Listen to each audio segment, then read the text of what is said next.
Nearly 2 years ago, the North American Racing League Porsche Cup field tackled an oddity. Monza combined, no chicanes. Tonight, that same monster is back, albeit with its chicanes added back, and we don't know what to expect with GT3 cars on these 10 kilometers of tarmac. Buckle up, this is about to be one wild hour-long race. Welcome to Pit Stop TV in the virtual Monza, Italy. My name is Andrew Cardinale IV with Mason Houseman alongside, and it's a pleasure to join you for continuing coverage of North American Racing League GT3 Season 7. Tonight's coverage from Monza is brought to you by Muradness, by JS Consulting, and by Screw Compressor Service Incorporated. This is going to be a wild round here, Mason. We don't know what to expect truly with the nearly 10 different manufacturers on the racetrack this evening and 40 some odd drivers piloting those cars. This is going to be the craziest round of the season. Why do I know that? Because I've experienced it happening once before. Porsche Cup came here on June 1st, 2023 and tore this place up. We had the same amount of drivers thereabouts. We had 3 classes instead of 2, and in that race, Mason, I was going over this with you pre-race, we had a Pro-Am driver at the time finish 4th place with 3 other Pro-Am drivers in the overall top 10. This is one racetrack that is known in this league and on iRacing to mix things up in the best of ways. This is Monza combined. No, yeah, especially adding like the extra long straightaway of 1 and 2. All the straightaway speeds needed. But we were talking about also earlier in the pre-race of how the tires will not really be able to warm up.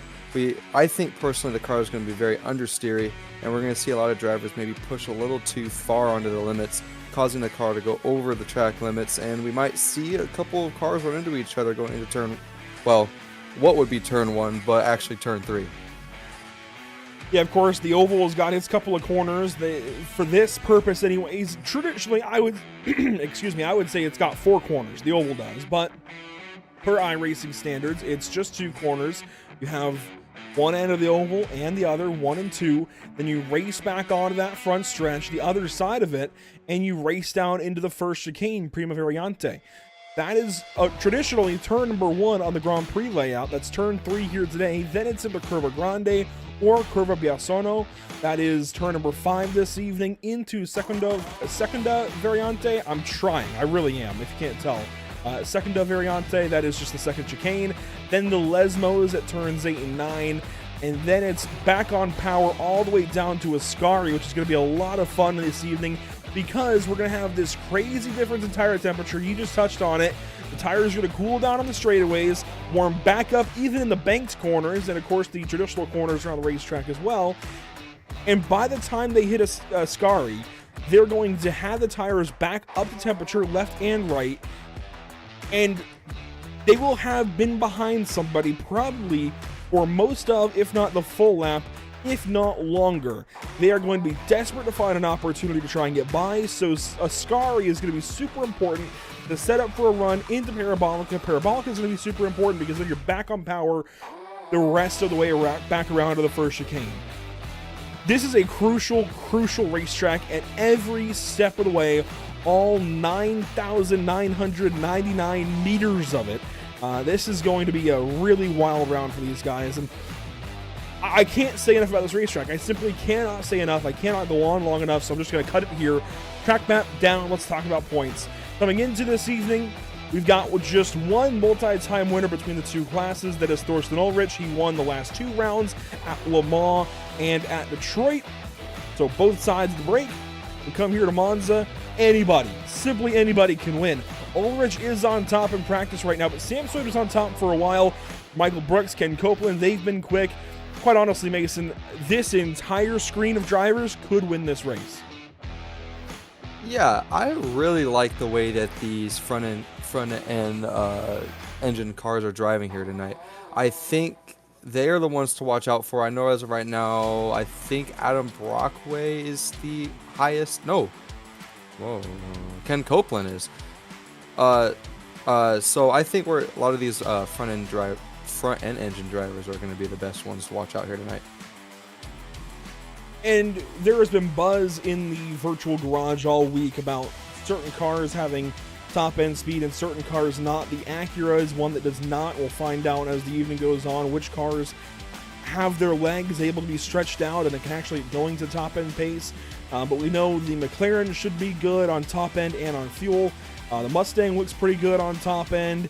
The Ferrari looks pretty good on top end. So we're going to watch this over the course of the night, which manufacturer is best suited to this long racetrack. But in the scope of points, we're going to see that shake things up even more. All of the Acura drivers, such as Scott Reister, who sits in second, and Scott Kimbrough, who sits in third, tied at one point back with David Schwartz, they're likely going to fall down the order, while David Schwartz, who sits on top of the points in a Mercedes, should be able to pull a lead on some of those drivers and possibly hang on to that top spot in the standings because he's got the front engine Mercedes that is better on a straight line. So in the scope of the points, that's how the manufacturer thing kind of shakes out.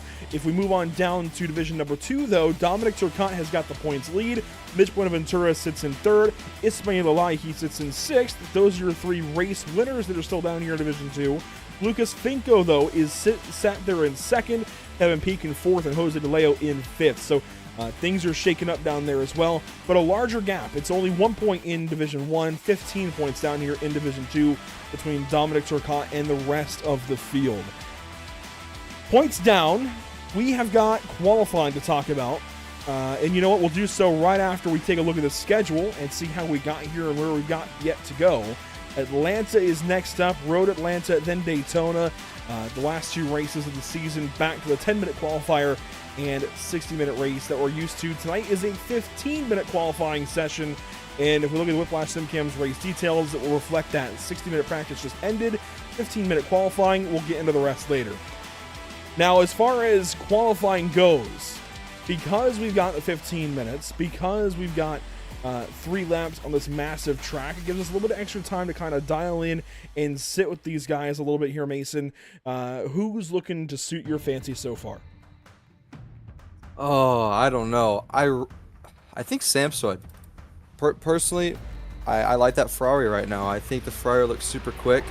Obviously, Ulrich was the fastest at the end of the practice there. That McLaren is showing has a lot of top-end speed, but I think we've seen that this Ferrari can be very reliable in certain situations, especially going through the pack. And I think especially coming down through this track, this Ferrari will be really good on fuel saving, because I don't know if we really hit on it, but since these guys are going to be going right behind a driver almost the entire time, we might see, I know we hit on it last week, that we might be seeing 2 pit stops for fuel. But I don't know. I think with this line of people, we might see some people gamble and go for 1 stop, Andrew. This is a similar but very different story from Le Mans. At Le Mans, right, you've got the long straightaway in the middle of the lap with a couple of chicanes there as well. So you've got a lot of time on power trying to draft and pull some draft moves, but also save some fuel potentially in that draft. But then you have a lot of corners to break things up. You have, of course, Mulsanne corner to break things up a little bit between the long straightaways, the Mulsanne chicanes as well. But then you have the Porsche curves and the Ford curves. You have Dunlop, the initial S's there at the start of the lap. You've got all these corners to break things up. Here at Monza, though, even on the combined layout, we're only talking about some, I think 7 or 8 proper corners to split these guys up over the course of the lap, and the rest is just straight up on power. So we will see some fuel saving. I think some better fuel mileage this evening than at Le Mans, and I think we'll see more drivers attempt the single stop when otherwise this much on power time would prompt these guys to have to make 2 pit stops. Here's the beginning of the lap, though. Let's go on board with Samsoid as he begins his first flying lap. Mason? I don't really think I need to talk about these first corners. It's very banked. It's very opposite of what we might see from NASCAR. We're going right instead of left now. But you can see how old this track is. That pavement, you can tell it hasn't been touched in years. But you have these super long straightaways here. And this is what me and Andrew were talking about. These straightaways are super long. And then I'm not used to seeing this, but a lot of these guys have so much downforce that they can actually go below this yellow line here. And I think we're going to be seeing a lot of guys maybe saving fuel off that. But 3 and 4 or not 3 and 4. I keep wanting to say 3 and 4 like it's NASCAR. This will be 2 here, and then you'll see the actual straightaway that would go down to 1 here. This will take them down to the first chicane, Prima Variante, and this is the first braking zone of the lap. It's a big, heavy braking zone as well to stop these guys. And anytime now, there we go. I was going to say, we're getting awfully close to the corner here, Samsoid. Anytime now, he'll be on the brakes. Gets down to speed, about 40 miles an hour, through that first chicane, and then it's back on power here through Curva Grande.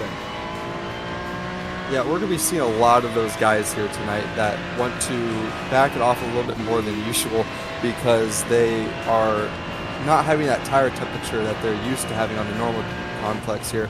So then we go into 6 and 7 here, same thing as 3 and 4 now in this configuration. Slow braking, get into there, and you want to be able to get back out, and then you're going to be going here into 8. It's a wide sweeping, but with these tires being colder, you want to make sure that you don't push out too far because that sand trap will pull you.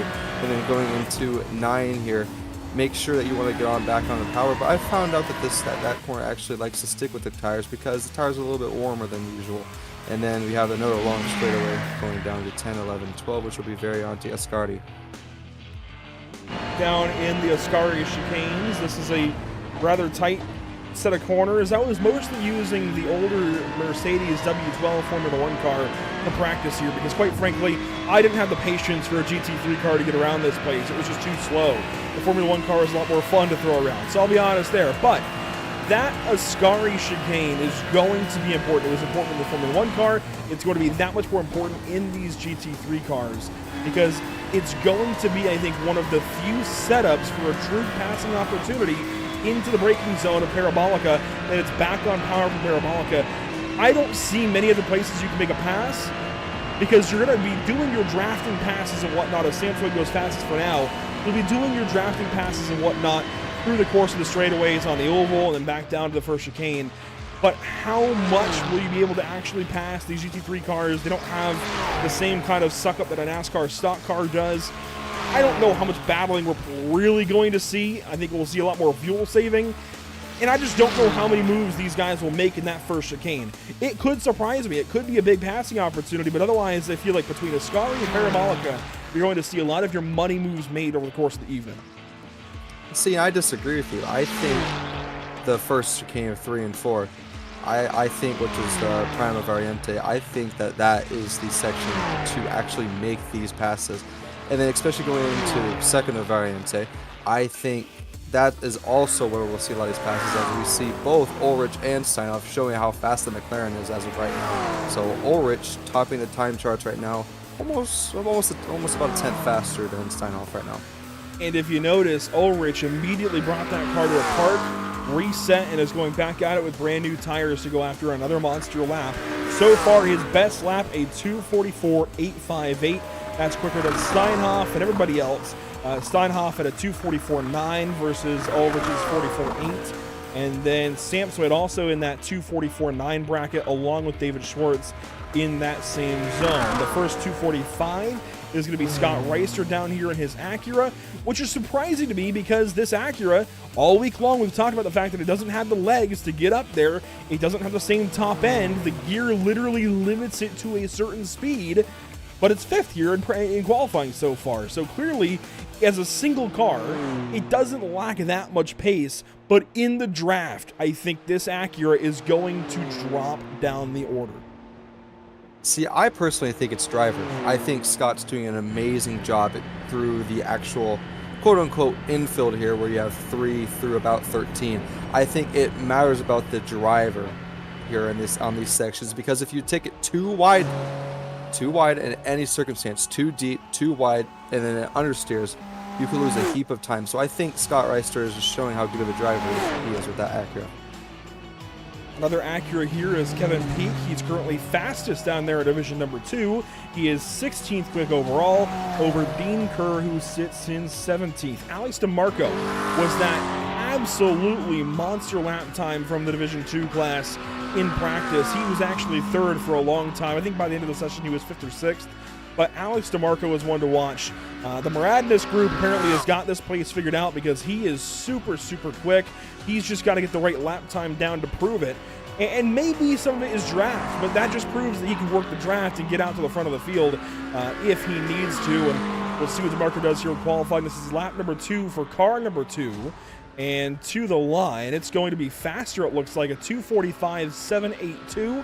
That's going to bump him up to pole position.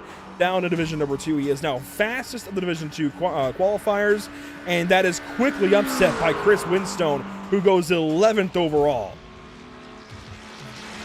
That's a monster lap for especially Division 2 driver, because a lot of these Division 1 drivers, they have a lot of pace around here, and it's surprising me how fast these guys are around here, because I couldn't throw these types of lap times down. So this just shows you the group of drivers that we have.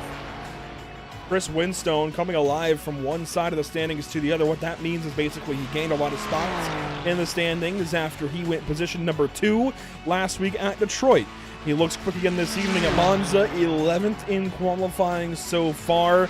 That is first of the Division 2 qualifiers. Alex DeMarco sits back in 16th. As for our leaders, Thorsten Ulrich is on an outlap, and he is working through what looks to be Parabolica now. So Thorsten Ulrich is about to begin his final qualifying lap. He's on pole currently. Can he go faster? Drivers that are trying to beat him would include his teammate Yannick Steinhoff and Samsoid, who sits down in 3rd place. And Samsoid also just began his final lap of qualifying. I'm going to put this out here. I think Samsoid gets it. I think he's going to get pole here. I'm just putting it out there. I think he's going to get it. It's a bold, bold claim, but the Ferrari seems to be good here at Monza this evening, and it just always seems to be that way. Ferraris do well at Monza. It feels like it should be. Yeah, that's just what should be in the world, I suppose. Ferrari is doing well at Monza, and Samsoid in a Ferrari having a career day here in the North American Racing League. Best qualifying effort we've seen out of him ever so far, and he looks to improve upon it as he's just a 10th off of pole at the time being. Here's Yannick Steinhoff. Yannick is into the 2nd chicane now. Coming up next, the Lesmos 1 and 2. And he's just 77 1,000ths off of pole so far. Yeah, he was using up all the track there out of 6 and 7. I like that. Especially out of these tires, since they're so cold. You got to use up all the track in order to even get a fast time. And this is really showing how fast these two teammates are. They've obviously put in a lot of work. I mean, the 2:43 in the practice just shows the amount of pace these drivers have. We're told that David Schwartz will be one to watch in qualifying and in the race. Here he is working through Parabolica now.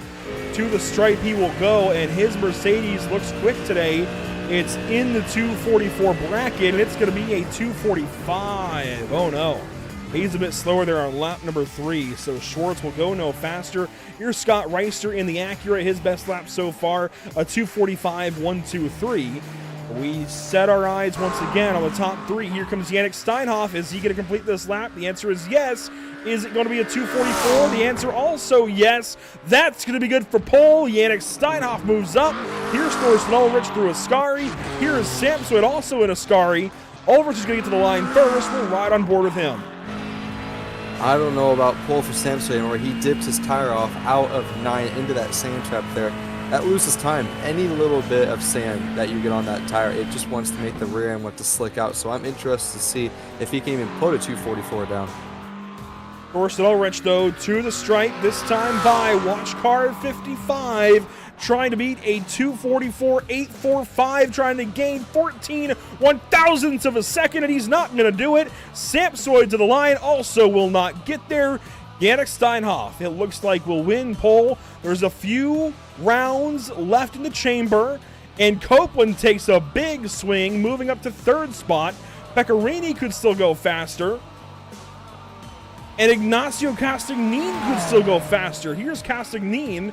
He is working down to Parabolica now. Yeah, this is the lowest I think we've ever seen Castagnin, so I want to see if he can put down that 2:44 that these leaders have been able to put down. Right, as of right now, he is at a 2:45.686, so almost a second off these leaders here. So I want to see if he can put that 2:44 down. A little wide there at Parabolica, not the greatest of lines. And to the stripe for Castagny, and it's going to be a 2:45, so it's slower. He will stay down in 13th position. Chris Winstone, by the way, did move into the overall top 10. Eduardo Pecorini could be one of the few drivers left to upset for pole position. I don't see many that are still on lap number 3, and Pecorini's run is done. That'll do it there. Left on the racetrack then really is just going to be Jake Browder. And he's coming to the stripe now. What's it going to be for Browder? A 2:45 likely. Yeah, 2:45.943. So he will go no faster. He will stay 18th quick and throw it off into the barriers there when he's done. Dean Kerr into extra laps here. This will not count. Along with Austin Tiller, also in extra laps. And Timothy Patterson in extra laps. Nobody else is on the racetrack but Bruce De Carvalho and Paulo Goday, both of which are in their extra laps. So, we can say Yannick Steinhoff will win pole this evening. Thorsten Ulrich will start alongside, and those two Germans are showing up strong here in Italy. Yeah, that's a little dangerous for these drivers to see up front. We know how well these two teammates can work together to make it so that it goes their way, especially at Le Mans. So, I don't know. It's going to be tough trying to pass these two, especially the two teammates up in front. Qualifying comes to a close. 43 drivers now get ready to go racing this evening as we are properly in the evening hours here in virtual Italy. Let's take a look at the Lucky Performance starting grid. On pole, you will find none other than Yannick Steinhoff. Thorsten Ulrich will start from second. We covered this through qualifying. These two Germans super quick this evening here at Monza. Starting third, it's Ken Copeland's Samsoid. Still a career qualifying day. He will start from fourth spot in his Ferrari. And starting fifth, it'll be David Schwartz with Scott Reister alongside. Starting seventh, it's Michael Brooks. Eduardo Pecorini from eighth. These are two drivers that have missed some races. They're way down the standings order. They're looking for a whole bunch of points this evening. Let's see what they can do from that fourth row ahead of Edgar Ruiz and Chris Winstone, the Division 2 pole sitter. He will start from 10th overall, just getting into that top 10. Yeah, and just outside the top 10, you have Adam Brockway. 12th, you have at Bruce De Carvalho. Ignacio in 13th. Mark D. Reynolds in 14th. Paulo Goday in 16th. Ricardo Delgado is in 16th. Alex San Marco in 17th. You have Jake Browder in 18th, Santiago Sardina in 19th, and Kevin Gill in 20th. Starting 21st this evening, Scott Kimbrough. A career day last week at Detroit, finished in the top 3. He will start from 21st tonight. Kevin Peake will start from 22nd. Dean Kerr from 23rd. Thomas Rayleigh, winner at Miami, will start from 24th spot. Miguel Colon from 25th. Nathan Medina from 26th. A pocket of D1 drivers down there in the midst of the Division 2 cars. It'll be Bobby Flack in 27th. Christian Gritzko from 28th. Joshua Benjamin from 29th. And how about Lucas Finko from 30th? Yeah, and starting 31st, you have Austin Tiller 32nd. You have Mike Braun. Dominic Turcotte, your last race overall Division 2 winner, starting 33rd. Mitch Buenaventura 34th. Scott Angelo 35th. Joshua Lyon 36th. Chow Trin 37th. Craig Bray is in 38th. Sean Patterson 39th. And Philip Durka in 40th. Timothy Patterson and Robert Guadagnoli grid up in row number 21 and back in row number 22 rather. The final position on the grid will be Andy Ray Miller, 43 cars this evening. It's like an old NASCAR field, getting ready to go racing this evening from Monza. As we get set here, let's take a look at the Whiplash Simcams race details one more time. That 60-minute practice followed by 15-minute qualifying session are out of the way. Forget about them. It's a 60-minute sprint race coming up next with fixed setups, 55% fuel load, 15 incident limit, and every 5 incidents thereafter there will be a penalty. So watch out for that this evening. We could see a lot of off tracks here as these drivers push the issue and break the limits this evening at Monza. Should be a lot of fun. Before we go, I want to take a look at those that help out this series at the North American Racing League Radness, JS Consulting, and Screw Compressor Service Incorporated. They all do so much for us here with the North American Racing League. We want to thank them as we get ready to go racing this evening in the 6th round of 8. We're at Monza. Monza combined with the oval and all, and those chicanes. Let's go racing this evening to the restart zone. Green flag is out. We are racing with 43 cars in Italy.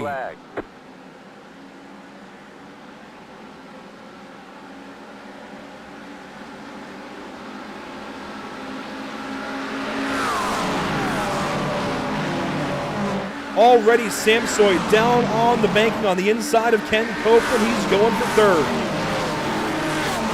Yeah, that launch is pretty good there by Ken Copeland.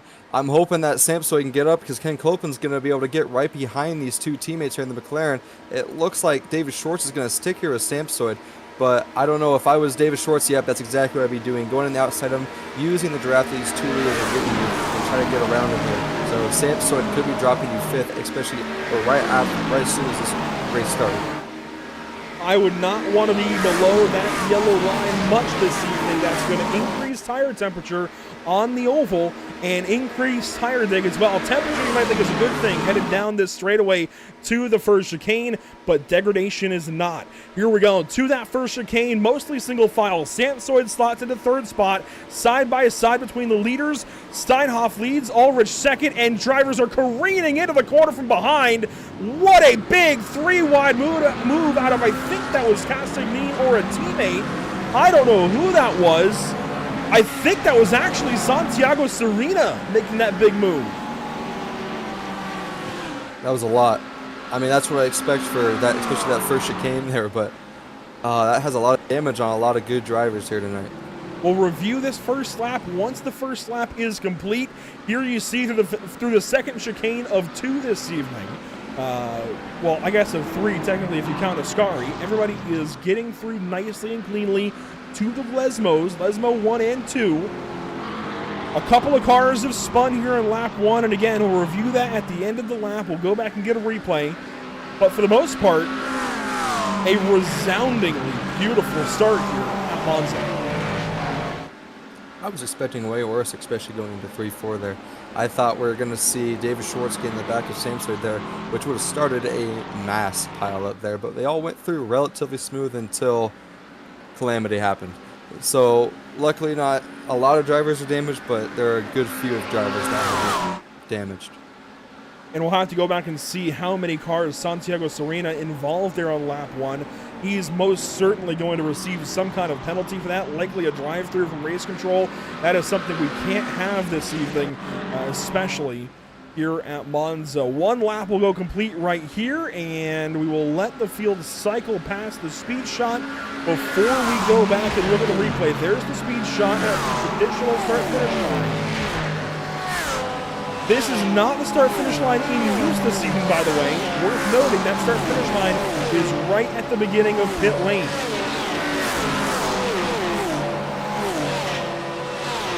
And for some race control news, before Andrew gets on with the speed shot, Craig Bray has been given a black flag, and Santiago Serena has been given a black flag. Let's go back and take a look. This is just after it happened, so we'll go back a little bit further. We're going to go back into the approach to the first chicane. It seemed okay until here. Watch the 82 on the inside here. Santiago Serena. He's going to take it 3 wide up the inside. And this is the latest of the late breakers right here, making a crazy move into the first chicane. Stuff you've got to be careful of, and he ends up dumping somebody out of it. It's certainly not intentional for him to take somebody out, but that's what happened, and that's why you have to consider your actions that much further down the straightaway. I don't like this. I really don't. Let's go on board with him, though, and give him some benefit of that here, and look at this replay from his perspective. Yeah, I think he was just going for a move that broke a little too late and then just tagged that Acura right in the rear there. So, I mean, that's racing going around this track. You have to be the person to dive just a little bit deeper than your competitor, but that may have just been a little too deep. He gets in way deep and spins. Edgar Ruiz there. I mean, that view, I think, showed it perfectly, and we're going to show that again. That is the closing rate into that chicane. Watch this again. We'll even slow it down for you. Watch Serena. It's through the trees here, but the trees will break right here. Well, maybe after this. The trees break, and you see in 3 wide on the inside. Right, there's that 82, center of your screen. Cars are on the brakes here already. You can just see it through the trees, and he's going to fly up the inside of Paulo Godai, fly up the inside here of his teammate Santiago, his teammate Ignacio Casagnin, and fly up to Edgar Ruiz. Look at how many cars he's passing here. He's already passed 3, make it 2 more here, so 5. He'll pass Chris Winstone before the corner, so 6. He passes 6 cars in the braking zone. A straight line into Edgar Ruiz as they're already stopped because they had a checkup into that corner. This is the kind of stuff that Race Control is watching for. You did say he got a penalty, right? Yes, and for retrospect, that is 174 miles an hour to 40 miles an hour. That quick. So the closing rate is very fast. And while we were talking about that, Scott Anderson also did get a penalty. Go back and see what might have happened with Craig Bray at the start of the race. This is coming out of Parabolica into the green flag. We'll ride on board of Bray as you see the Italian sunset there off to the left. Bray got a penalty for this. So a lane switch, tried to move over and got into Chow Trin there. And that will prompt the penalty for Craig Bray from lap number 1. That's a lot of damage to both those cars. Off of the oval now, you can see just how much things have spread out as we race on to lap number 3 of 22. That review took a while. It took a whole lap and then some. These guys are racing down to the first chicane in packs of 3, it looks like. Out front, Yannick Steinhoff, Thorsten Ulrich, and Samsoid as they work into the first chicane. Then Ken Copeland goes up the inside of Michael Brooks and David Schwartz. Schwartz falls back to 6th. Then Adam Brockway, Scott Reister, and Chris Winstone sit in line. Oh, and Eduardo Pecorini. So a field of 4 here sit in line to complete your top 10. Yeah, it definitely seems like throughout the field we have packs of 3 to 4, which I find kind of funny. But I like the position that a lot of these drivers are in, using each other to save a little bit of fuel, and I especially like the place that Samsoid is in. Yeah, he's not going to be able to get right to these guys since they're bump drafting down the straightaways, but he's going to be able to pull off those guys. And you saw that he set the fastest lap last lap, so I like the position that he's in, especially coming out of 9 here. On board of Samsoid, the worst case scenario for him is he saves fuel and probably passes one, if not both of these 2 drivers ahead of him. All he's got to do is tag with them and put the clutch in here at certain points, maybe short shift a little bit, and he should be able to leapfrog at least one of them, I think, so long as he can do that without sacrificing any pace. The problem will be trying to keep up with these 2 rapid drivers. They are just so quick, and you can see they're starting to leave him. Yeah, they got a really good exit out of Ascari, and that's something that's going to make or break his race here. But on the bright side, if he does lose these guys, he's got Ken Copeland, Michael Brooks, David Schwartz, and closing in Adam Brockway. So these drivers can all work together to try and help themselves get up to these leaders. So it's going to be like kind of like a Daytona Talladega where you see these pockets of drivers start working together to beat these leaders, because as of right now, that's what they need to do, because these 2 leaders are flying. Spin and Parabolica, Joshua Benjamin and Bobby Flack. A Division 1 driver and a Division 2 driver in trouble, and here comes Mark Reynolds to the pit lane in car 999. He's got problems, and he's going to pit here early. This could be a valuable fuel stop for him and other drivers if they opt to pit this soon. I wouldn't do it, but you could do it, and that way you're good to go for a while. Short fill here and then pit again later. I mean, if you know you've got to take 2 stops, take it early, get out of the mumbo jumbo and just try to find a dancing partner and hang on. Yeah, but it kind of leaves you in the open here by yourself. There's nothing more worse than a race when you're driving by yourself here. But I don't know. We're seeing 2 drivers go off of 2 here side by side, and they figured it out. I I just like these types of tracks. It looks like they're going to drive side by side, but it looks like they're just kind of all working together. I like that you've got two straightaways next to each other. You see Chow Trin on one side of that green wall and the rest of the field on the other as they battle down to this first chicane. Jake Browder on the inside. That was nicely done by Browder, not to set it up the inside of Miguel Colon and cause a problem, but now contact from Ignacio Castagnin, and you see the retaliatory flash from Browder. I can't blame him. Ignacio kind of sent him a little bit there in the middle of the chicane. Yeah, I think Ignacio got a little upset there by that little bit of contact, which was totally avoidable. But then, yeah, I don't really know. These drivers are starting to get a little too hot, especially only being 10 minutes into the race. Whoa, spin for Ignacio Castagnin. He's going to go around out of the second chicane, and you have to imagine that's maybe, I hate to say this, Ignacio, we like you, but maybe a little bit of karma for what happened down there in the first chicane. Let's go back and see what happened. I think that was more than karma. I think that was retaliation. Think so? I don't know. We never know until we watch the replay. We'll find out here. So Ignacio, we're on board with him now. Into this first chicane. Oh, there might have been some netco between them, which makes sense. I don't think Browder's close enough to have gotten back to Ignacio by that corner, but we'll see. Here's through Curva Grande. Yeah, I could be wrong. I think it's going to be a mistake. I don't think it's going to be a send or anything. The battle ahead of him as he gets some curving maybe here on exit. Right there. Oh, wow. He actually got in the back of Ricardo Delgado. That's weird.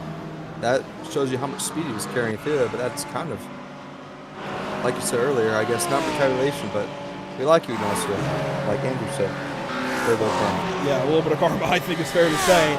Kevin Gill's in a great battle now with Ricardo Delgado. Here they are side by side on the banking through turn one. This is just a surreal view. Ricardo's going to burn his tires up down there, but hangs on to the bottom side of the racetrack.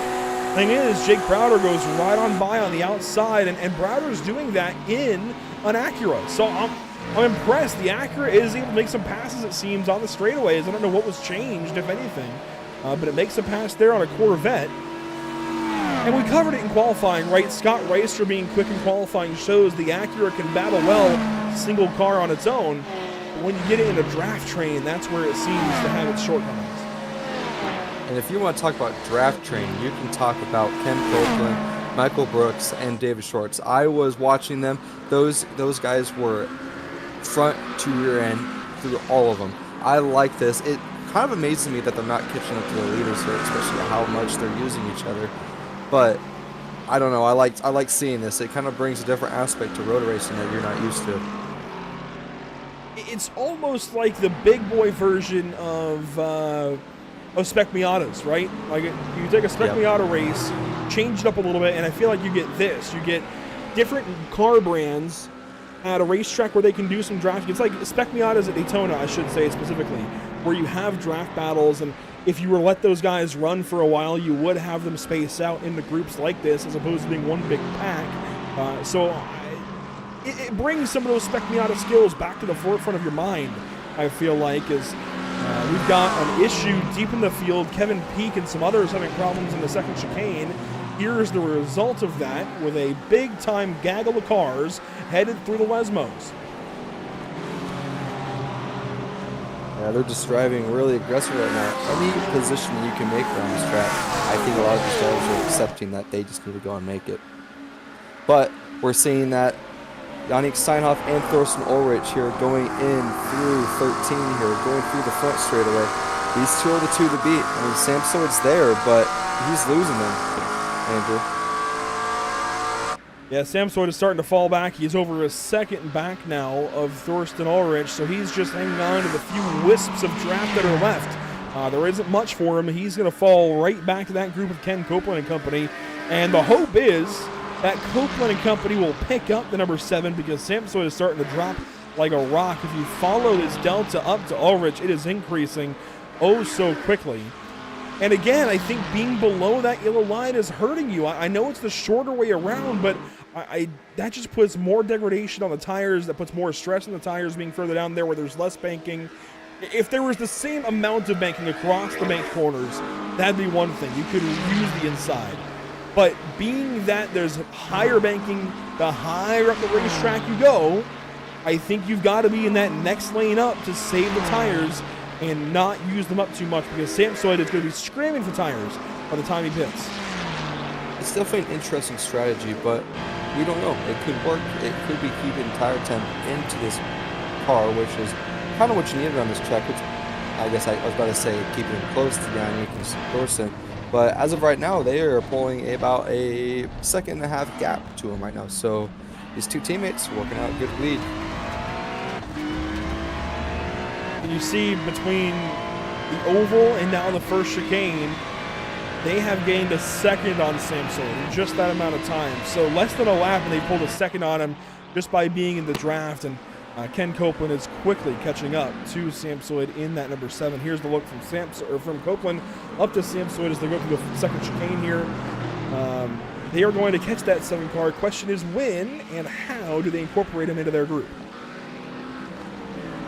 I don't know. I think if anything, when they catch up to Samsoid, I would go around him. Going on the straightaways, you don't want to lose the amount of momentum that you have here. So if you're on a straightaway, go around him, keep that momentum, and then bring him into that pack. I think Samsoid will be okay with saving maybe a little bit of fuel, because as of right now, he's a straight turkey. On board with Ken Copeland. Did you just say stray turkey? I said straight turkey. I don't know why, but I did. No, I like it. I like it. I never heard that before. That's good. Yeah, I've never heard that, but I like it. But here's Ken Copeland. You see 2.9 seconds now chasing down that Ferrari. It was 2.7 seconds between them not so long ago. So maybe Samsoid will be able to hang out on his own here. I doubt it, though. Once they come out of Parabolica here and get back on the oval, I feel like they're just going to catch right up. Oh, and they're pitting. Oh, they're pitting. Wow. That's early. Well, I said it earlier with a couple of cars that came in. I think it was Mark Reynolds. You could come in early, get that pit stop out of the way, and just be off sequence. And, you know, we saw a similar strategy pay off for these guys at Le Mans where they got off sequence. This could just be what works. I'm here for it. I'm here to see what happens. But personally, for my looks, I think they should stay together. Brooks will beat Copeland back onto the racetrack here. They will work back onto the oval right behind Santiago Serena, who has taken that penalty from earlier, but has not yet made a pit stop. The other drivers that have made pit stops recently, Chao Trin has. He's in the 88 car. He runs currently in 34th. Thomas Rayleigh pitted a lap ago. He runs in 35th. Dean Kerr runs in 36th. He made a 7.2 second stop, but it's hard to say if that was for fuel or not. We also have Dominic Turcotte and Timothy Patterson and Philip Bedurka all having made stops here in the opening portions of this race. Mark Reynolds as well in the 30th position has pitted, and Austin Tiller is now in that number 332 Mustang. So a wide variety of strategies around the field, and David Schwartz, now a single car, is not catching Samsoid. This has really shaken up the front of the field. Yeah, that was kind of Samsoid's last option. I was amazed by how much those 3 drivers were not catching up to Samsoid, showing how much pace they have in that car, or how much pace Samsoid has in that car. But I don't know. I thought the draft may have been able to work with these guys, but maybe it's just raw pace. I'm kerfuffled. I don't know what to say here. You know, I don't know what to say either. I expected a bit more of a chaotic race, a little bit less fuel strategy than we're seeing already, and for there to be more of a draft train, but it seems like these guys are being separated by the immense amount of skill needed on the rest of the Grand Prix course. I'm impressed, really, by these 2 drivers out front, Steinhoff and Ulrich, commanding this race so far. And Ulrich has got 2 wins already. Steinhoff only the 1, so I wonder how that's going to play into things, especially when you consider Ulrich is in a position to battle for the championship if he can nail these last 3 races. They're just impressive. and there's a lot going on for them. There's a lot we've got to watch over the course of the race, and it's going to be an exciting 40 and a half minutes to that checkered flag. I think if I'm Steinhoff here, I understand that my teammate is racing for a championship here. Thorsten, as of right now, has 2 wins, as you said, but is 21 points behind David Schwartz. And as of right now, David Schwartz is sitting 5th. If I'm Samsford here, I'm saving as much fuel as I can for my teammate to make it so that he can go and win this race and try to get ever so closer to that points lead as of right now, as we have a person pitting right now. David Schwartz and Adam Brockway, the Muradness teammates, come in here on lap number 8. And you might be wondering where the other Muradness car in this field is, and, well, one of the other Muradness cars anyways. That would be Alex DeMarco in the number 2. DeMarco is down, let's see, where is he right now? He is drafting with the 07 of Lucas Finko, I believe. Right? I don't think so. Kevin Gill, I'm sorry. I get the 07 and the 007 confused. That's Kevin Gill in the 07 that he's drafting with. Alex DeMarco is 2nd so far in division number 2 and pulls out here on Gill. Is going to have a run down this straightaway into the second or first chicane rather. And there might be some help behind him in the form of Christian Gritzko. Can Gritzko get there on this straightaway? Oh, Gritzko's going to go for it. Big move here into the first chicane. And he holds it down nicely. I'm impressed. That takes a lot of discipline. You know, I don't really know if Christian Gritzko really wanted to send it there on him. It kind of looked like Kevin Gill kind of backed out of it for Alex DeMarco there. And maybe he broke a little too early, but I think we're going to have a battle here going into 6 and 7 with Christian Gritzko. Christian Gritzko going down the inside here of Kevin Gill. He's going to get him here, and that's a good move out of 7. Gritzko with a nice pass there. This was one of his first races way back when in Porsche Cup days in season number 3. P-Cup season number 3 anyways, back a couple of years ago. This was one of his first racetracks he ran out with the North American Racing League, so to see his improvement since then is really satisfying. Over the course of a couple of years, he has gotten so much better and now battles in the top end of division number 2, and he's chasing that Alex DeMarco machine for 2nd, who's in the foreground there. That McLaren is the car ahead for Gritzko right now. They don't have to worry about the car behind. That's Mitch Bonaventura, who is a few seconds back with Mike Braun, Kevin Peek, and more on his tail. Yeah, I'm pretty sure both of these drivers that we were talking about, Alex DeMarco and Christian Gritzko, are both fighting for their first win this season. I'm pretty sure their first win ever in the series, correct, right? All 3 of the Division 2 top 3 are looking for their first ever win in the series, to my knowledge. Well, there we go. And Winstone's in. Oh, there we go. Well, what I was saying is that I think we might be seeing a little bit of hard drive and trying to see if we can get it. Winstone and Browder pit here. This is on lap 9 now of 22 expected laps. See, Browder will take service and dip out. Here is Chris Winstone up on the jacks, taking tires and now fuel. And he is down and away, 22.03 seconds. He'll merge right behind David Schwartz and Adam Brockway, and maybe even Mark Reynolds if Reynolds can get there. Reynolds will not get there, it looks like. So Winstone back on the racetrack here. He'll blend up with Mark Reynolds in that 24th position overall. There's Reynolds now. I think he's going to pass him here. Yeah, he will. So Reynolds goes by and puts Winstone down into 25th.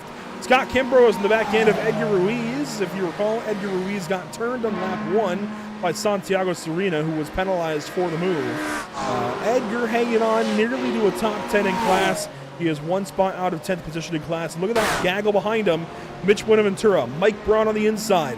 Braun, a Division 1 driver, on Buenaventura, a Division 2 driver. Ignacio Castagnin right behind with Kevin Peek and Lucas Finko. And Mike Braun, you might have noticed, has no front bumper. I am amazed that car is driving as fast as it is. Me too. He's defying physics.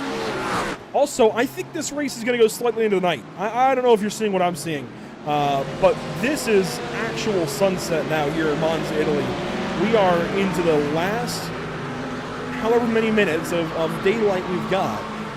35 minutes left to go. There is some sunlight back there behind the clouds. There is more sunlight to go. I think we're just in some shade right now, but by the end of this race, it's going to be getting close to dark.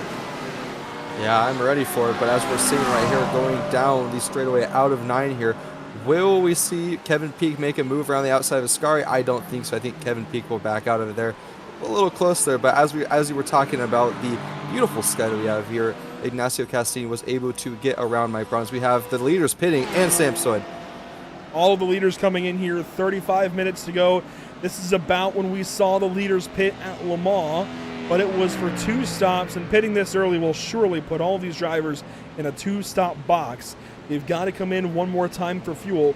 Question is, Mason, do they make it a pit for tires as well, or fuel only when they come back in?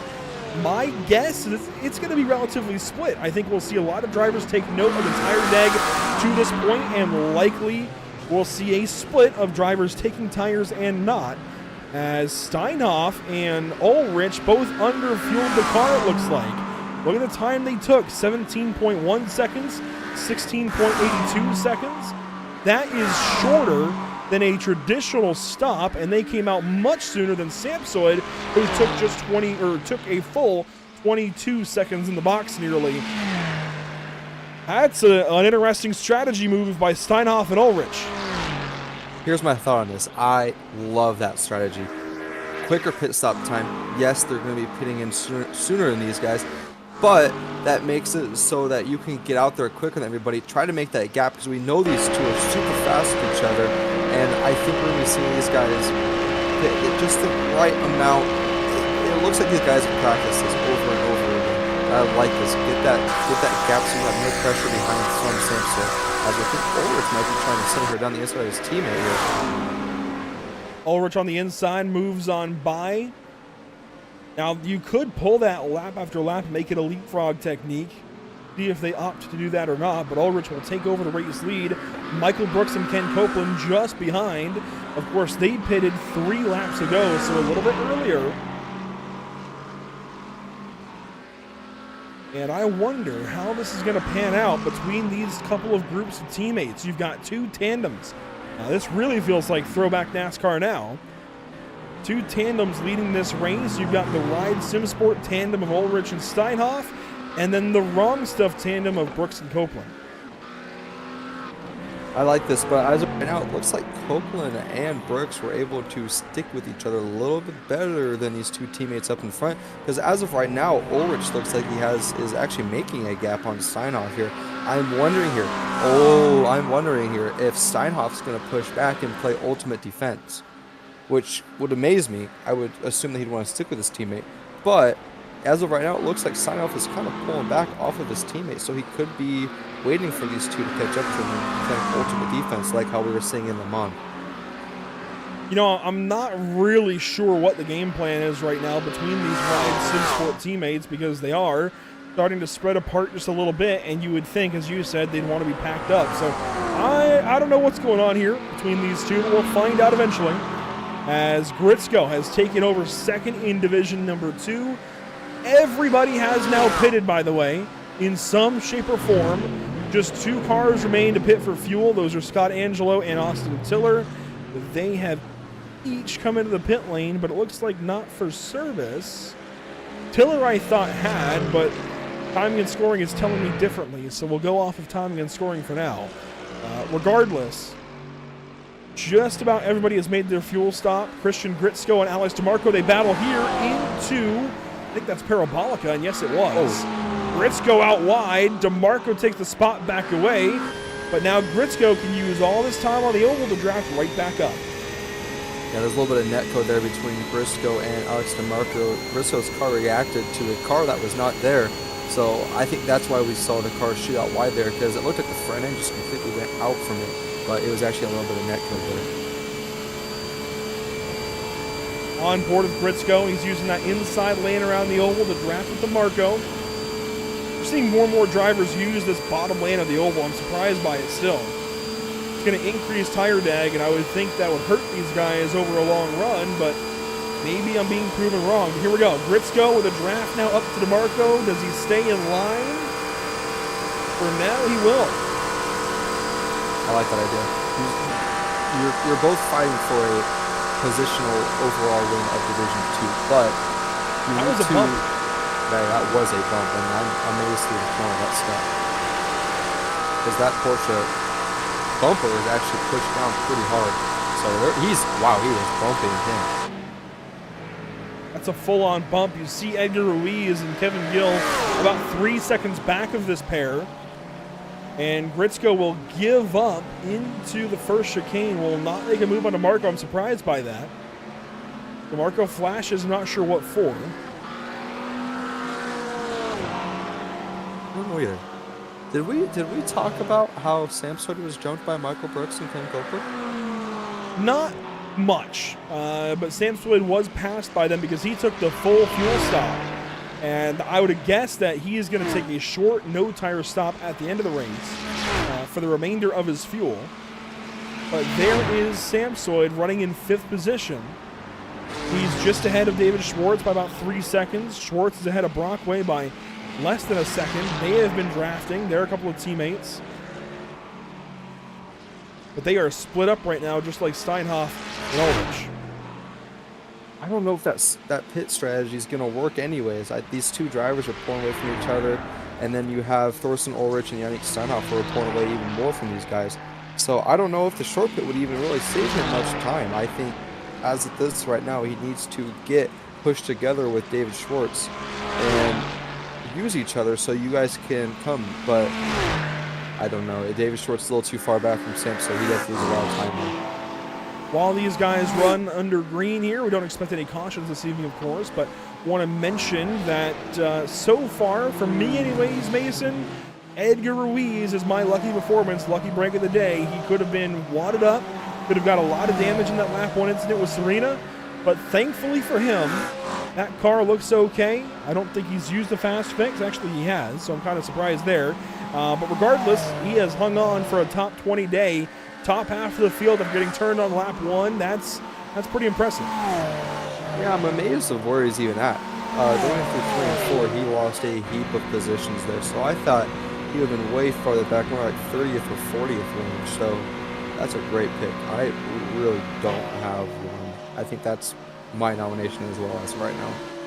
So for now, that is our lucky performance, lucky break of the day. Out front, Ulrich and Steinhoff stay your race leaders by about 3 seconds over Copeland and Brooks. Copeland now ahead of Brooks. They have leapfrogged the 15 into 3rd spot. Sam Swade still sits in 5th, and Schwartz and Brockway in 6th and 7th. Pecorini and Reister, a couple of Acuras, sit in 8th and 9th. They're not teammates, surprisingly, but they are both in an Acura, and they are helping each other out as best as they can. But you know what? They're 22 seconds back of the leaders, and that, I think, shows the Acura's faults on this fixed setup. It's not the car's problem. It's the fixed setup in the gear stack. The gear stack is limiting these cars to a certain top speed, and they literally cannot go beyond it. The gear will not go faster. So they are definitely trying to fight with one arm behind their back this evening, but they're doing a decent job, both hanging on to top 10 so far, as Chris Winstone runs in 10th overall with that Division 2 lead, and has had the Division 2 lead all race long. He's got some 13 seconds back to Alex Marco in 2nd, even as Mark Reynolds goes by and demotes the 37 from the overall top 10 to overall number 11. I think as of right now he's trying to play it careful. He understands how good of a gap he has from the guys behind him. But I don't know. I personally would have stuck with him, but I'm not in the driver's brain, so I don't know what's going on here. Here we go, back onto the oval for Copeland and Brooks. Copeland getting a shove here from his McLaren teammate. Copeland drives a Mercedes. Brooks drives a McLaren. I don't know why they drive different cars, but it's a pretty solid pairing, it seems. These two cars really seem to work well together. They did lead a lot of Le Mans. They were on pace, I think, to be minutes in now for Ulrich's strategy. And now, it seems like Ulrich and Steinhoff are on a similar strategy, and they're trying to outpace those McLarens out front. And they're not doing a bad job of it. They sit in third and fourth. They've got some work to do, but not doing too bad right now. As one car is pitted, this is Mark Reynolds. He comes in from 10th on the racetrack, makes a stop, and heads back out. Yeah, and something that you were hitting on a little bit earlier, I'm sorry to backtrack on that. I'm looking at it, I guess, right here. I'm not used to seeing teammates driving different manufacturers. I'm more used to, like, my team out of motorsports, running Toyotas all around, especially for the BRB Cup Series. This is something weird for me. That's why it takes me a second to figure out these guys are teammates. You know, I hate it. I think a team should be locked into the same manufacturer, but it does give us these oddities and these fun stories to talk about. So as much as I hate it, it happens here in the North American Racing League, and it's not so bad, I will say. Here's a car, or a group of 4 cars rather, so 4 cars total. Jake Browder, Bruce De Carvalho, Miguel Colon, and Ricardo Delgado. 4 of the straggler D1 drivers sitting back here 11th, 12th, 13th, and 14th in class. They battle for 12th overall. And right now it seems like they're just riding. There isn't much urgency, it seems like, in their driving. They're just kind of riding around here. All 4 different drivers, all 4 different teams, all 4 different manufacturers. And they are just, as the kids would say, vibing for now. Please don't. Oh, that gave me the current. Wow, you really messed up my brain. You messed up my brain there. Look, man, we gotta stay hip. Okay, we'll go back to the racing here. I think with these guys, I like what they're doing. They're kind of just riding around, like how you were saying. It kind of makes it so there's no faults. I mean, one of the biggest things around this track is you don't want faults. And what I mean by faults is you don't want to have those little mishaps that will cause you to lose even more time to the drivers ahead or the drivers behind. So I think I like what these guys are doing, where they're just riding around each other, not really making as much passes. I mean, that could change, of course. Anytime I say something, it changes. But I like what they're riding with. I want to touch on one driver having a bad day so far today. That is going to be Dominic Turcotte in the GSI Audi. Last week, Dominic went and ran first in Division 2. He won the race in class. Tonight, he is nearly dead last. He is 38th of 39 cars left running. He has gone a lap down. Everything has gone wrong for Dominic here tonight, despite that win last week at Detroit. And the big thing here is, while he gets passed by Copeland and Brooks, he's also the Division 2 points leader. So this is going to be a huge blow to him. And with a drop now figured in, I wonder if this might become his drop race. That would work out for him. He'd still have the lead, I think. But this is a kind of race that he cannot afford to have at this point in the season. I totally agree with you. I mean, you don't want to use your drop races, but if you have to, you do. But you don't want to use it. Kevin Peak has got a ton of damage.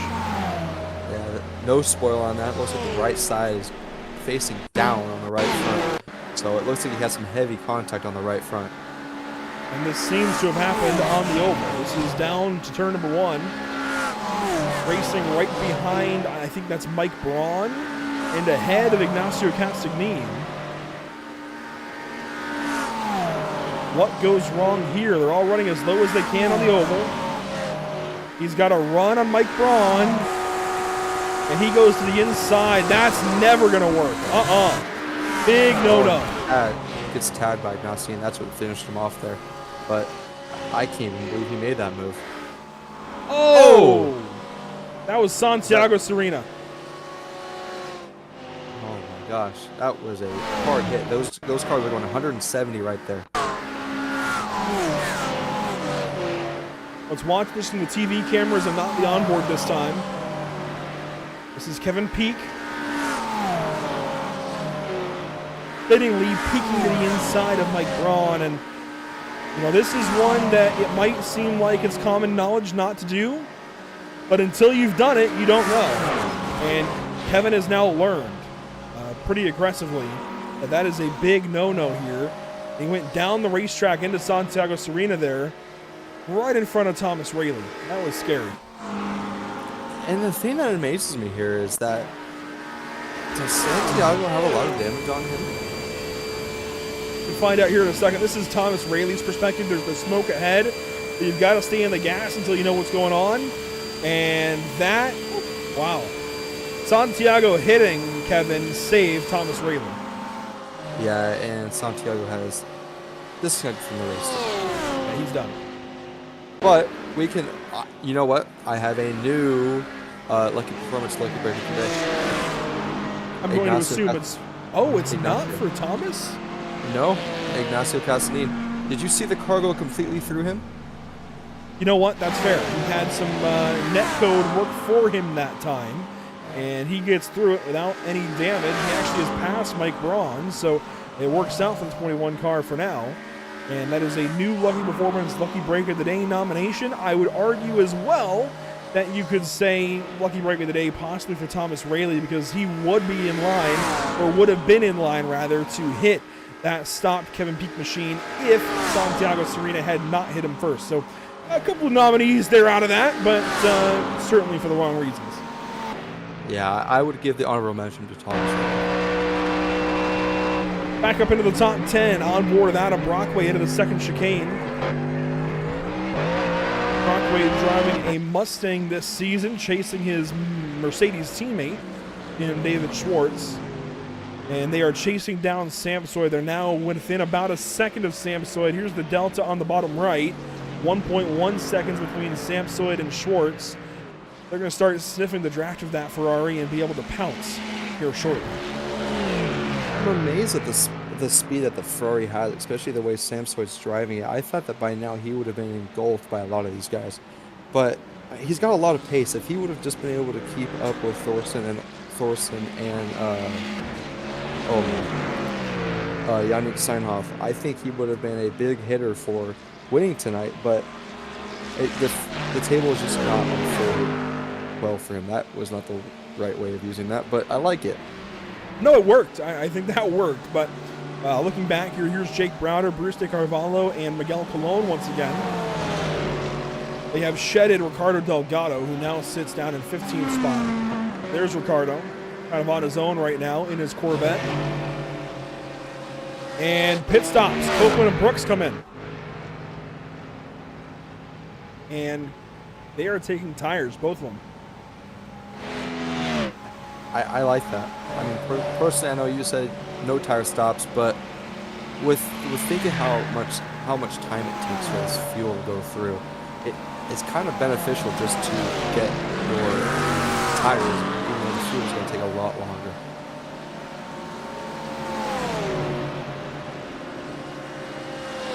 Here comes Ricardo Delgado to pass these two as they merge back onto the racetrack.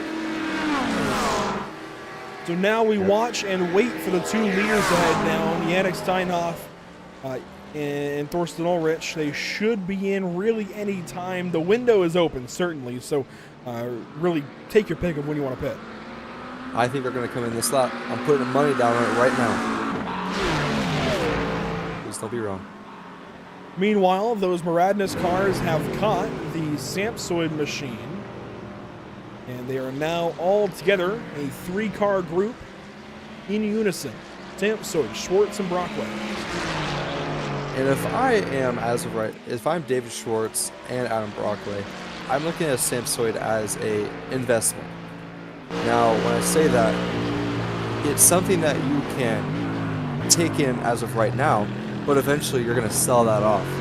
You're going to use him to grow and get even faster in this circumstance. And then eventually when you get to that point where you can leave him, you're going to dump him down and you're going to drain it out. And you're going to use your two teammates just to get around him. You've got some good analogies today. I like that one as well. That one was good. I like that one. That was pretty good. Well, things are shaking out here in the final 15 minutes of the race nearly. which means it's about that time to talk about NARL Driver of the Day. Of course, you can vote on YouTube. We invite you to do so. We hope you will. And Mason, I think it's about that time to start nominating drivers, so I'm going to put you on the spot here. Oh, no.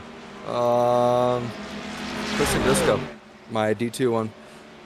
Coming from 28th to 17th.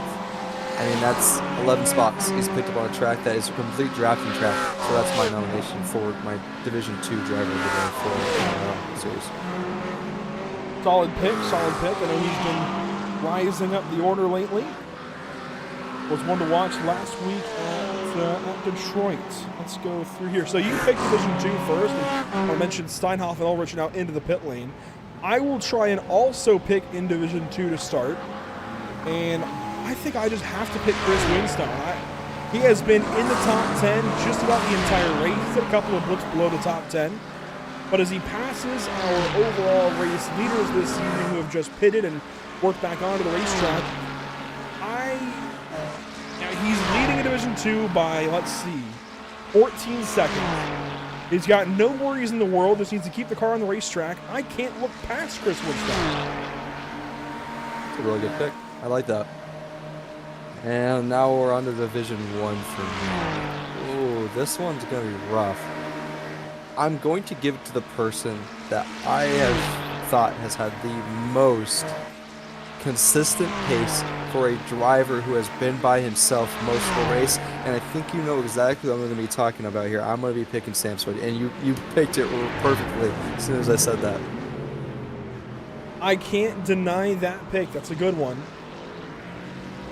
I want to refrain from taking the top two, Ulrich and Steinhoff, just because I feel like they've been so good, but I'm going to take Steinhoff, I feel like, just he hasn't been here in a couple weeks, or he had some issues with one race, I think it was. I don't recall him at all last week.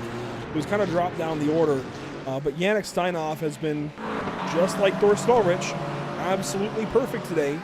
And I can only pick one driver here. I think I'm just going to make it Yannick. That's an interesting one. I'm not used to you picking anyone out of the top 5 normally. Yeah, you know, I want to look down the order and find somebody, but nobody's really lighting things up too crazy. I mean, Adam Brockway is up a few spots. It's been a lot of bad days for a lot of Division 1 drivers, and Division 2 is starting to fill in the gaps. Can I pick an honorable mention? Sure. Look at this gaggle right behind these guys. My honorable mention actually has him in this gaggle. It's Miguel Colon. Fair enough. Colon is up 13 spots. That's a really good pick. That's an honorable mention, though, so you can't put it in there. That vote will go live here on YouTube in about 3, 2, 1. It is live and ready for you to vote. So if you're listening to my voice and you're watching on YouTube as opposed to on Facebook or Twitch, you can make your vote. You can make your pick as to who is your driver of the day today in the North American Racing League. Now, back to the regular picture. Samsoid, Schwartz, Brockway, they all come in here. I think my analogy might be true. It might be coming true here, Andrew. We'll see. I'll come into the box and we'll take service. Samsoid, no tires. He's not on the jacks. Interesting. Brockway also, I don't think, is on the jacks. Reister's in. Brockway goes. Schwartz gets hung up from the tire change. He's going to fall well behind Brockway. Now watch Scott Reister here. He's going to roll away slowly. Chris Winstone's in. He takes tires. Alex DeMarco is in. He takes tires. Christian Gritsko is in. He is not taking tires. He'll be down and away. This might have been just what Sam Sawyer needed to claim what would be 5th for him. I'm pretty sure where are the 2 teammates at? I had lost them. I'm assuming that'd be 5th for Steinhoff, is because the 2 teammates have been separated. Those are the 2 teammates that I said the analogy for the stock market, but that has been thrown away as well. So here's Copeland and Brooks. They're working on Joshua Ryan, who's a lap car. Ryan sits down the order, looking for him now, 29th right now. That might have actually been Kevin Peak, now that I look at it. But regardless, it's a lap car. Looks similar, and it's actually Phil Bedurka, so I'm just all over the place. 3 different movable racing cars, I'm pretty sure. They all look the same. Regardless, they pass Philip Bedurka. They run 7th and 8th. Miguel Colon runs 6th. He needs to pit one more time, along with Bruce De Carvalho and Paulo Godai, who sit 5th and 4th. Eduardo Pecorini leads this race. He has not pitted a second time, so he's due to pit this lap. Thorsten and Yannick will take over first and second once again. Samsoid is behind Copeland and Brooks, but ahead of Schwartz and Brockway. And like I was saying, that's what Samsoid needs, to be ahead of Schwartz and Brockway.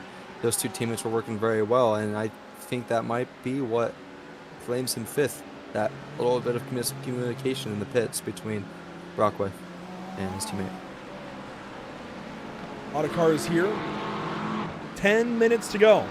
I want to thank those who help us out with this series once again. Moradness, JS Consulting and Screw Compressor Service Incorporated. Daniel Morad watches a lot of these races back, whether it's live or recorded. We appreciate everything he and his group do for this North American Racing League, making this one of the premier places to race on iRacing. JS Consulting handles a lot of the back end. We certainly appreciate everything John Sedlak does for us, as well as Screw Compressor Service Incorporated. Also, we have to mention, of course, those who help us out here at Pit Stop TV. 9 minutes to go here. Whiplash Simcams, ATVO, CC's Beasless, Cody Williams Design, Lucky Performance, and the North American Racing League. Just 9 minutes to go. That's all that's left. Eduardo Pecorini still on the racetrack, but we know he's got to pit one more time.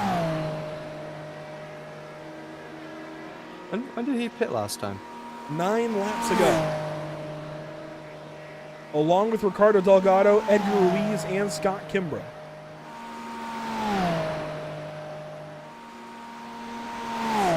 I think what he's doing here is just trying to run out as long as he can, to run on a light tank and run a little faster to straight line, especially since he's on his own right now. Yeah, I was about to say I think he had enough to make, but then I also realized, oh wait, they're like 2.5 minute, or 2 minute 45-second lap times, so he will not have enough. Nearly 3-minute lap times here. Thorsten and Yannick are just behind him. See him in the background a little bit. Bruce De Carvalho, Miguel Colon, and others, they stay on the racetrack a little bit longer. Paulo Godai, Bruce De Carvalho, and Miguel Colon. They run 4th, 5th, and 6th. Ken Copeland is just behind.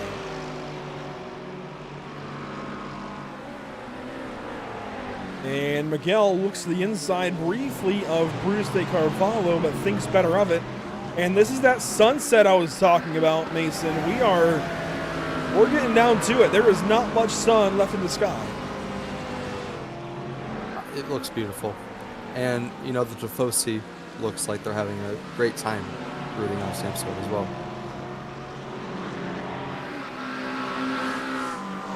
Seven and a half minutes to go. Time is waning. Let's recap Division 2 because Chris Winstone has lost the lead for the time being. I'm going to say I think, but I'm pretty confident he'll get that back. He is still 14 seconds ahead of Christian Gritzko, so it wasn't that way. But Lucas Finko has not yet pitted a second time. Finko runs currently in 18th overall. Has not yet pitted a second time, and we expect him to have to pit here really anytime. So watch out this lap. We could see Finko pit. I would expect that anyways as he chases Scott Reister here. And if we go up to the leaders, yep, Eduardo Pecorini has come in. Paulo Godai comes in. It seems like the Acura can go a good amount of distance. Bruce De Carvalho comes in. Miguel Colon is in, and it's a shorter stop for these guys. Pecorini right back out, and this is why they went longer. 8 seconds in the box. That's not too bad, but he is going to be right behind Brockway. He's not going to gain much out of this, but he might get a spot or two. I mean, he was racing with Scott Reister, and Reister's going to be behind him. I don't think he gained much, but Chris Winstone will retake the race lead in Division 2.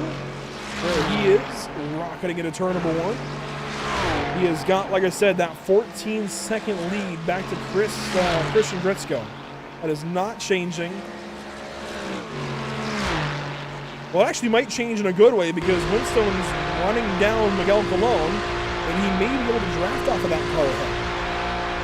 Yeah, Colon just came out of the pit, so he's going to be a little bit slower going down through these corners through 2 here. You might be right here, Andrew. You might be able to get him down this back straightaway, or maybe front or back straightaway. What would you say? So it's a lot like Miami. I won't pull up the track map graphic because that would be in the way of this amazing little fight between Winstone and Cologne. But if I look at the track map on my other monitor here, there are 4 straightaways, just like at Miami, that are lined up in a row. You've got the 2 front stretches and the 2 back stretches.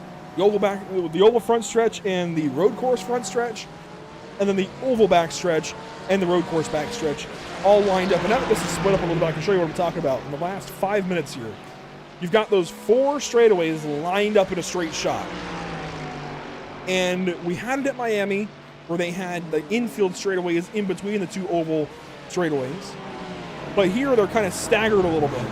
And it's a very unique kind of track. But we'll get away from this as we hit the final 4 minutes here, just a couple more seconds. That's what I would call it. I would call it an oval back stretch or a road course back stretch. All right. Well, that's good to know. But as you were talking, I think Chris Winstone's got enough to actually catch up to Brescia Carvalho. He's got a lot of pace in that Ferrari right now. We'll keep an eye on that. Down here, you see Thomas Rayleigh, Mike Braun, and some others. Joshua Benjamin and Lucas Finko are back here, it looks like. To touch up on a couple of highlights throughout the day, here's Ignacio Castagnin running in 19th overall. 22nd overall, 19th in class. Not too bad, but not what we're used to at all.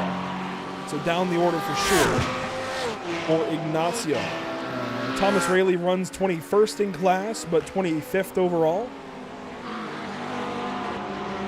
And Nathan Medina did make the race this evening, but did not last very long. He was 18 laps down. We've completed 20 laps, so this is lap 21 currently. Which means, when we come back around to the stripe, Mason, I think we're going to have the white flag. I was literally just about to say that. I think you're correct here. So out front, things really have not changed. That said, Copeland and Brooks are now on the same straightaway and have run these 2 down ever so slightly. They've got Monza and right behind them. I don't know if that helped them at all or not. But this is the gap between Copeland and Steinhoff. Could they make up 1.2 seconds to get into the draft? I mean, it's possible. Plausible? I don't know, but it's possible. It's possible. Keyword, possible. But I don't know, they broke away pretty hard there. It's been a valiant effort from Copeland and from Brooks to upset the top 2. But I just don't think it's going to happen.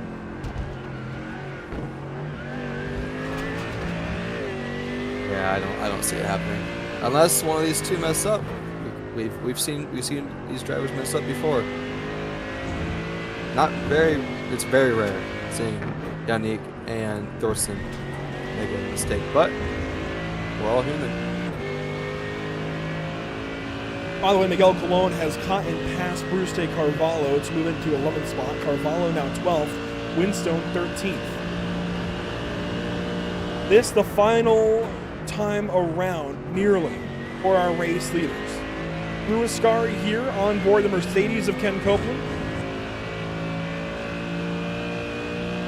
2.3 seconds back down the road course backstretch, the Grand Prix backstretch, if you will, into Parabolica.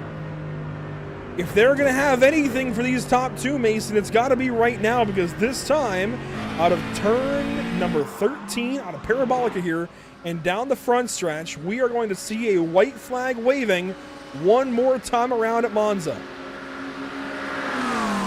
They would need something catastrophic to happen now. These two teammates up front have been super quick here tonight, and I think it's done deal, Andrew.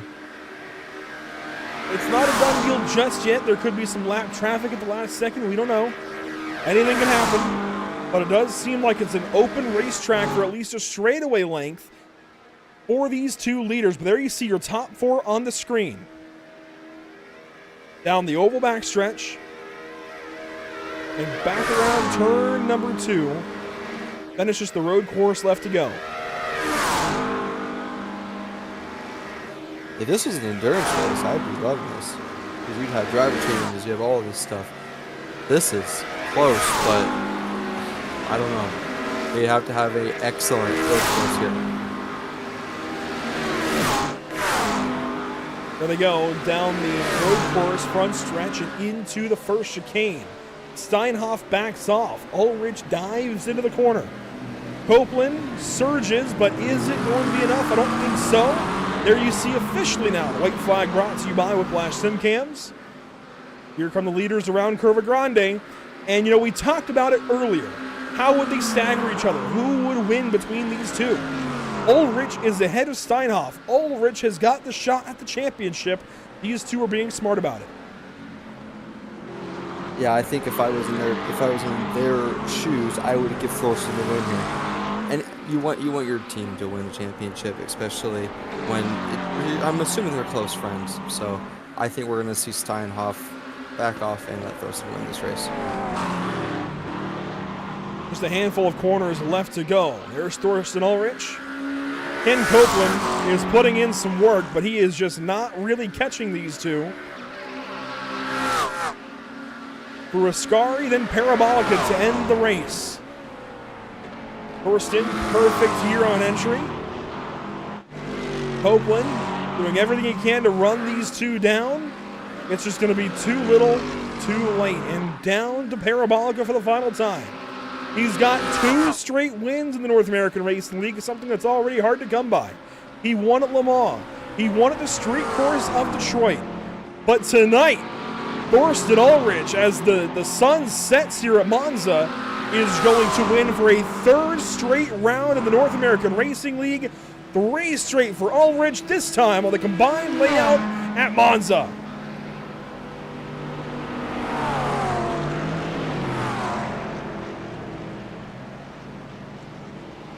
Thorsten Ulrich, race winner this evening.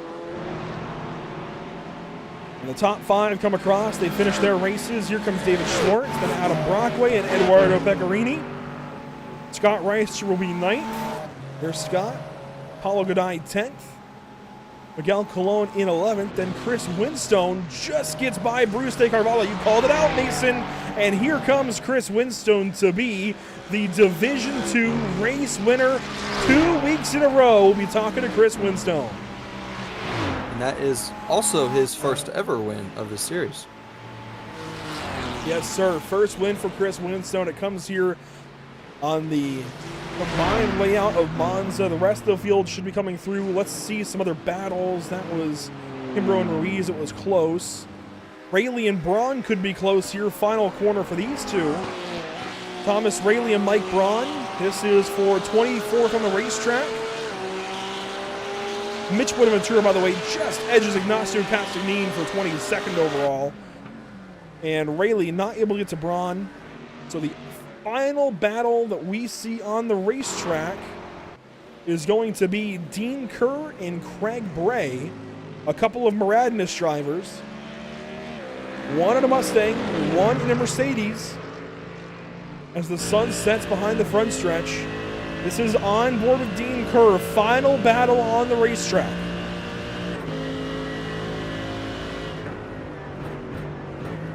You got a slow car just ahead. I think that's Joshua Benjamin. He is out of fuel, it looks like. They will pass Joshua Benjamin. Kerr will not make a pass on his teammate Bray, but Joshua Benjamin is coasting here with the little bit of fuel that he's got left. There goes Austin Tiller. Next up would be Scott Angelo. But Angelo was a minute back. Will he make it? I think so. I think he's just going to coast across. Yeah, you're right. So Joshua Benjamin will take 10th in Division 2, 31st overall, and has now crossed the start-finish line. So Scott Angelo, also out of fuel, will not finish the race. I was wondering why he wasn't catching very quickly to Benjamin here. And Angelo, that's going to be it. Yeah, out of fuel. There is somebody coming. Could they push him? That'd be nice and do it. Oh, Windstone goes by. That's cutthroat. Wait, hold up. He might be stopping. Maybe. Nope, he's not. It is relatively downhill from here, at least to Ascari. But Somebody give the man a push. his only hope is going to be Timothy Patterson. Patterson is back here in Curva Grande. Angelo is between Lesmo 2 and Ascari. He is the final car that has not crossed the start-finish line. So for right now, this race remains unofficial, and we can't yet go over the race results because they could change. So question now is, will Timothy Patterson get rolling around here to help out Scott Angelo? I hope. Let's get a little bit of sportsmanship going in here. There's Angelo coasting down to the bottom of the hill with no help. Patterson is now closing in. There's Patterson and Lesmo 2.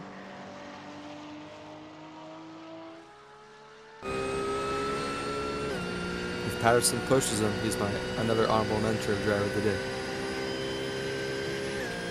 Hopefully he's listening. Oh no, he's gonna go right on by. I am taking it away. Wow. Scott Angelo will have no hope of finishing this race, and that's gonna place him a lap down with that toe. He might not even keep 32nd spot because that's where he was initially. He might not even keep 32nd spot. We'll see what the results show in a moment. I actually don't know if this race is considered official yet. By iRacing's terms. Because there's two drivers that have not finished, those being Scott Angelo and Chow Trin. So Chow also must have run out of fuel.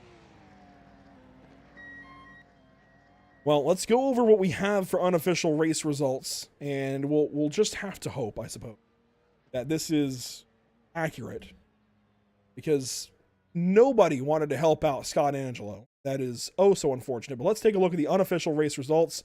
Thorsten Ulrich with the race win this evening. No surprise there between that top two. But then third place, I think somewhat of a surprise, just because it really could have been anybody. Ken Copeland, Michael Brooks, third and fourth. Sam Sweat, a very solid fifth. He hangs on there for a top five. I believe that is his best finish yet in the North American Racing League. David Schwartz in sixth. Adam Brockway in seventh. A couple of Muradna's teammates there. Eduardo Pecorini leads the Cross-Continental Collective. He will finish eighth. Scott Reister in ninth. Paulo Godai completes an all Division 1 top 10. And just outside of the top 10, you have Miguel Colon just finishing 11th. Chris Winstone, your Division 2 overall winner. First ever time he's done that, finishing 12th overall. Jake Browder, 13th. Bruce Carvalho, 14th. Ricardo Delgado, 15th. Mark D. Reynolds, 16th. Edgar Ruiz, really good result for him, especially starting where it happened to him in the beginning of the race, finishing 17th. Scott Kimbrough, 18th.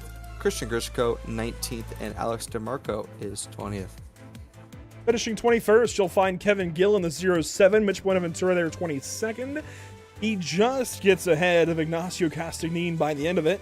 Castagnin will finish 23rd this evening. Then Mike Braun and Thomas Rayleigh, a pocket of Division 1 drivers down in the bottom of the order. Lucas Finko there in 26th.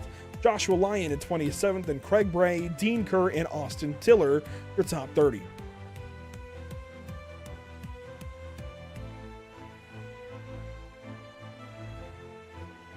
Finishing 31st, Joshua Benjamin in the 78 will be the final car on the lead lap. Chow Trin credited with one lap down.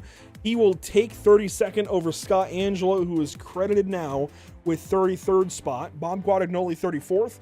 Philip Madurka 35th. Dominic Turcotte, a resoundingly disappointing 36th position for the Division 2 points leader coming into tonight. Timothy Patterson 37th, Kevin Peake an early exit in 38th, Santiago Serena an early exit in 39th, and Sean Patterson there in 40th. The final few drivers on the field, Bobby Flack, Nathan Medina, Andy Ray Miller, they all finished 41st through 43rd spots. Waiting on drivers to connect for post-race interviews, and it seems like so far we only have Chris Winstone. So we'll bring him in and talk to him as the Division 2 race winner this evening. Chris, that was an interesting race for sure. What happened from your perspective? Is there anything you could have done to still get an overall top 10? Yeah, there at the end, I think I definitely could have fought for it a little bit, but I kind of knew I was in front, and I've never finished that high, so it was just kind of, you know what, I'm going to let them go and just hang on to what I've got and not get too greedy. Not get too greedy, but you put a Ferrari in victory lane at Monza of all places, and that's got to feel pretty good, right? Everybody has to choose a manufacturer for the season. You choose a Ferrari. This is maybe the one race you're supposed to win as a Ferrari driver this season, and you get it done. And this is going to put you in an interesting spot in the standings as well. I mean, have you thought about the standings at all?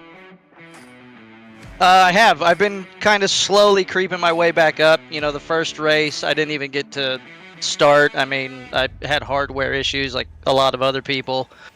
So I kind of burned through my drop race real early.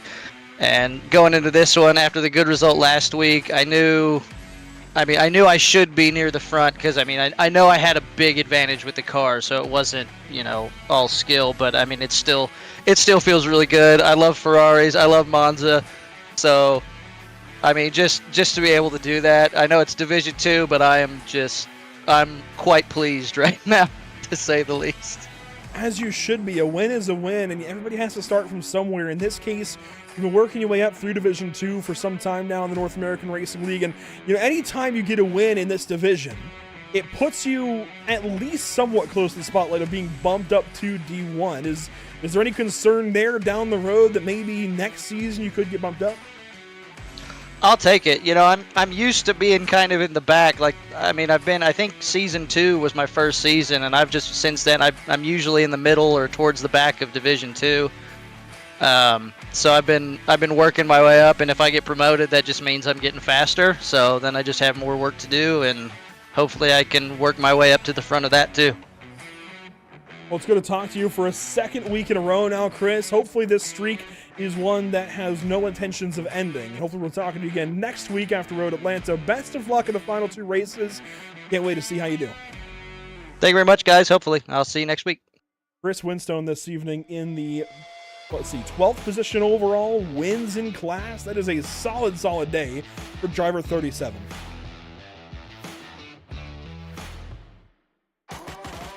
I don't get anyone. Yeah, we're waiting on Christian Gritzko if he connects. So far, that's it. We don't have any other drivers connecting for interviews, just Chris Winstone. So we'll wait and see if Christian Gritzko connects by the end of... Oh, actually, he's asking where to join. So give me 1 second to direct him into the right place. But Mason, if you take a look at the YouTube vote, I think you'll find that it's a relatively unsurprising driver of the day winner.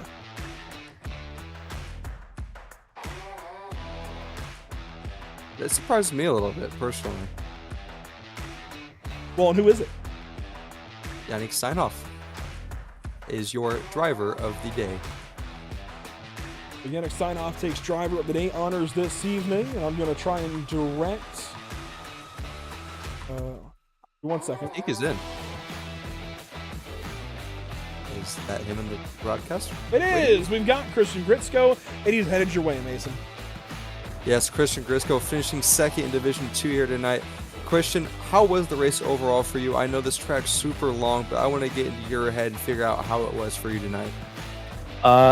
This race in general, I think it was the best possible race I could have run.